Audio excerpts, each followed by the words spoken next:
पर गीत हो जाए तो मजा आ जाए। नहीं देखिए, वो अभी आपको मैं गाना बता रहा हूँ, अभी मैंने वो आप लोगों ने ही सुना होगा कि जितने हमारे कलाकार भाई हैं, चाहे राइटर हो, चाहे म्यूजिक डायरेक्टर हो, चाहे सिंगर हो, चाहे लेडीज सिंगर हो, तो उन लोगों के बीच, उन लोगों के बारे में बहुत सारा शब्द बोलते रहते हैं। दो मगहिया जवान है, एक समर नाम है, एक का गौतम नाम है, तो दोनों भाई अपना रंग दिखाते हैं। तो उन्हीं लोग के जवाब में एक हम गाना गाए हैं। हाँ, कि दुए गो मगहिया हितवा सार भइल बाड़ा सन, आ टुनटुन जादव के बहिन देवेला तैयार भइल बाड़ा सन, आ दुए गो मगहिया हितवा सार भइल बाड़ा सन, आ समरा गौतमवा दोनों सार भइल बाड़ा सन।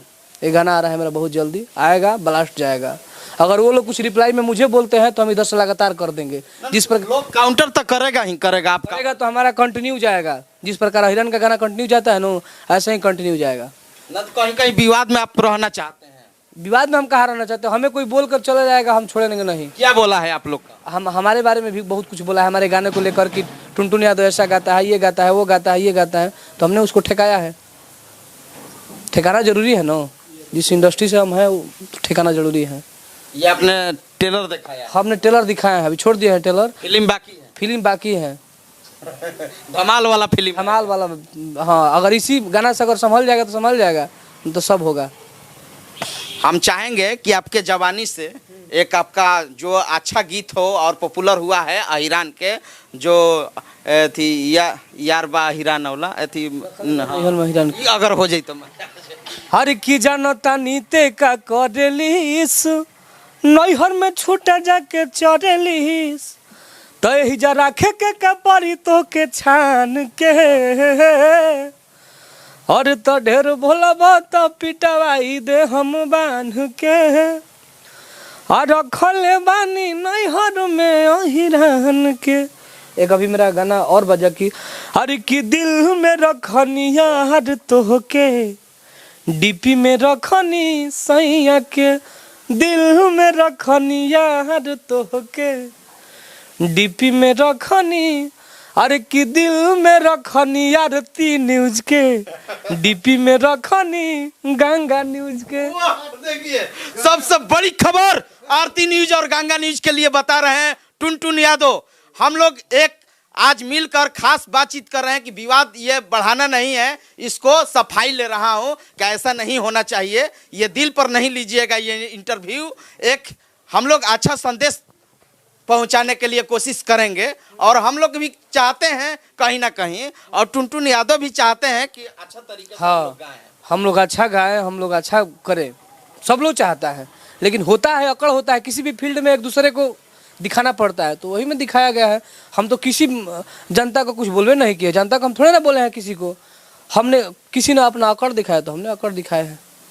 हाँ, हमारा भी फैन इन्फ्लुएंस है, उनका भी फैन इन्फ्लुएंस है, उनका भी फैन इन्फ्लुएंस है, तो सब लोग अपना अपना है। सब लोग, हमें भी कुछ लोग आदर्श मानते हैं, हम भी किसी को आदर्श मानते हैं। तो कहीं ना कहीं हमारा उद्देश्य ये नहीं है कि हम जनता को मतलब दिल तक पहुँचे, जो हमें पहुँचा हम उनको पहुँचा दिए, यही से बात। मैं एक रिक्वेस्ट करूंगा कि पवन जी के स्पेशल आप क्या कहना चाहते हैं आरती न्यूज के माध्यम से? देखिए, वो जो भी बात है वो पावर स्टार हैं पवन भैया, और पवन भैया को भोजपुरी के कोई ऐसा कलाकार नहीं है जो नहीं मानते हैं, उनके गाना सुनकर नहीं सीखते हैं। लेकिन कहीं ना कहीं कुछ ऐसी बातें हो जाती हैं, लोग अपने वो अकड़ में आके बोल देते हैं, तो हर लोगों को बुरा लगना चाहिए। हमें भी बुरा लगा था, हमने अपना गाना गाया था, लेकिन हम किसी का नाम नहीं रखा हूँ। अगर स्पष्ट तरीका से कोई कहे कि नहीं आप उन पे गाए हैं, तो हम नामे नहीं रखे हैं, तो कैसे बोल दीजिएगा हम उन पे गाए हैं गाना? हम तो अपना गाए, हम भी अपना अकड़ दिखाए कि हम हैं एक पीस, वो भी दिखाए कि हम एक पीस है, कहीं पहचान दे। हाँ, हम अपना दिखाए हैं कि हम भी हैं। बहुत लोग न्यूज में डाल दिया कि टुनटुन यादव को उठा लिया गया है, ये किया गया, वो किया। पहले सटब तब तो पता लगी, दूर से हवा भरेले से हो जाई। बात सही कहते ना, हम लोग जैसे सटे हैं। हाँ, जैसे आप सटे हैं, सट क्या हुआ? हाँ, अभी हम लोग आए वहाँ पर कहीं कुछ नहीं मिला कि हमला हुआ है, कुछ नहीं, ये सब अफवाह न्यूज है। अफवाह न्यूज पर आप लोग ध्यान न दीजिए। टुनटुन यादव, और ऐसा बात नहीं कि हम अच्छे अच्छे गाना नहीं गाए हैं, बहुत सारा गाए हैं। डबल मेरा गाना बजा, देवी गीत किसी का बजता नहीं है मेरा, एकदम हाँ एक तरफा बजा। आर्मी लवर दोनों गाना मेरा बजा दबा के, छठ का भी बजा, देवी गीत भी बजा। अभी बजा था कि लिखले बनी नमवा तोहरे आर्मी लवर दिल पे, ये भी गाना मेरा बजा। अभी आया कि अब की बार 1600 पार, आर्मी लवर न मानी हार, बहुत सारा गाना हमने गाए हैं। अभी एक मेरा गाना बज रहा है कि तू हवा सर्दी के दवाई, पेन्हिल